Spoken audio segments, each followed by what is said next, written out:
देवों के देव महादेव कहे जाने वाले भगवान शिव अनादि और अनंत है। जैसा कि हम सभी जानते हैं कि सभी देवी देवताओं की जन्म कथाएं प्रचलित है, परंतु भगवान शिव ही अजन्मे हैं। अर्थात वो इस सृष्टि की रचना से पहले से है, और जब इस सृष्टि का अंत हो जाएगा तब भी केवल महादेव ही होंगे। इसी बात से भगवान शिव के बल का भी पता चलता है।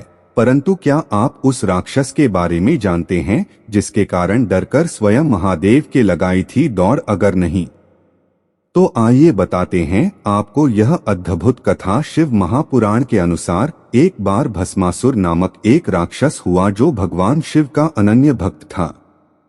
साथ ही साथ उसे संपूर्ण विश्व पर राज करने की लालसा थी, जिसका वरदान प्राप्त करने हेतु वह भगवान शिव की घोर तपस्या करता था। हजारों वर्षों बाद एक दिन उसकी तपस्या से प्रसन्न हो भगवान शिव उसके सम्मुख प्रकट हुए और उससे मनचाहा वरदान मांगने को कहा। यह सुन भस्मासुर बोला, जिस पर उसने वरदान मांगा कि वह जिसके भी सर पर हाथ रख देगा वह भस्म हो जाए। भगवान शिव तथास्तु कहकर उसे यह शक्ति प्रदान कर देते हैं।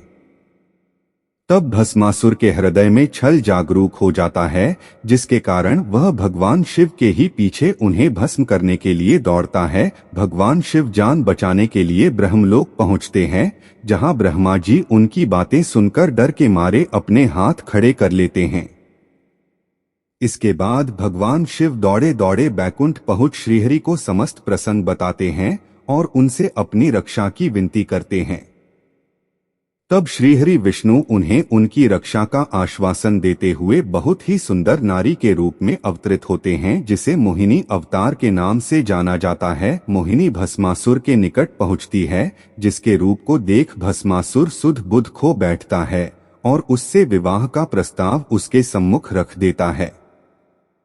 जिस पर मोहिनी उत्तर देती है, हे दैत्यराज, आप मुझे पसंद तो हैं, परंतु मेरा एक संकल्प है कि मैं केवल उसी नर से विवाह करूंगी जो मेरी ही तरह सुंदर नृत्य करना जानता हो। यह सुन भस्मासुर थोड़ा चिंतित हुआ, परंतु उसने मोहिनी से ही मदद मांगी और मोहिनी भी उसे नृत्य सिखाने के लिए तैयार हो गई।